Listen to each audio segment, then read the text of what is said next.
பரந்தூர் புதிய விமான நிலைய திட்டத்திற்கு மத்திய அரசு விரைவில் கொள்கை அளவில் ஒப்புதல் அளிக்கும் என்று எதிர்பார்க்கப்படும் நிலையில் அது தொடர்பாக கூடுதல் விவரங்களை வழங்குகிறார் செய்தியாளர் பாஸ்கரன். விவரங்களை பதிவு பண்ணுங்க.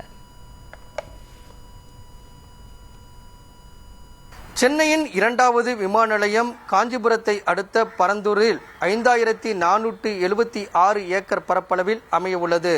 விமான நிலையம் அமைப்பதற்குண்டான பணிகளை மத்திய மாநில அரசுகள் இணைந்து மேற்கொண்டு வருகிறது. சுற்றுச்சூழல் அனுமதிக்கான விண்ணப்பத்தை தமிழக தொழில்துறை விண்ணப்பித்திருந்தது. அதற்கான அனுமதியும் கிடைக்கப்பட்டிருக்கிறது. தமிழக தொழில்துறை மற்றும் வருவாய்த்துறை விமான நிலையம் அமைப்பதற்குண்டான நிலத்தை கையகப்படுத்தும் பணியில் ஈடுபட்டு வருகின்றனர்.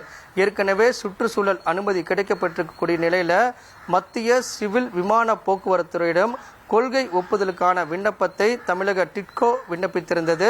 அதாவது விமான நிலைய அதிகாரிகள் பல்வேறு என்னங்க இனி வீட்டு வேலையில கொஞ்சம் அதிக ஒத்தாசையா இருக்கணும். வேலை கிடைச்சிட்டா வேலையா? நான் பாஸ் ஆகணும்னு நினைக்கிறேன். எப்படி? பாஸ் வாலா Be the boss. சந்தேகங்களை எழுப்பியிருந்தார்கள். அதற்கான விடைகளும் அதற்கான விளக்கங்களையும் கொடுத்திருக்கிறார்கள். அதன் அடிப்படையில் நேற்று அந்த விண்ணப்பத்தின் மீதான பரிசீலனை நடைபெற்றிருக்கிறது. மத்திய சிவில் விமான போக்குவரத்துறை அதிகாரிகள் தமிழக அரசினுடைய விண்ணப்பத்தின் மீதான பரிசீலனையை மேற்கொண்டிருக்கிறார்கள். தமிழக அரசும் பல்வேறு விதமான விளக்கங்களையும் பதில்களையும் ஆவணங்களோடு சமர்ப்பித்திருக்கிறது.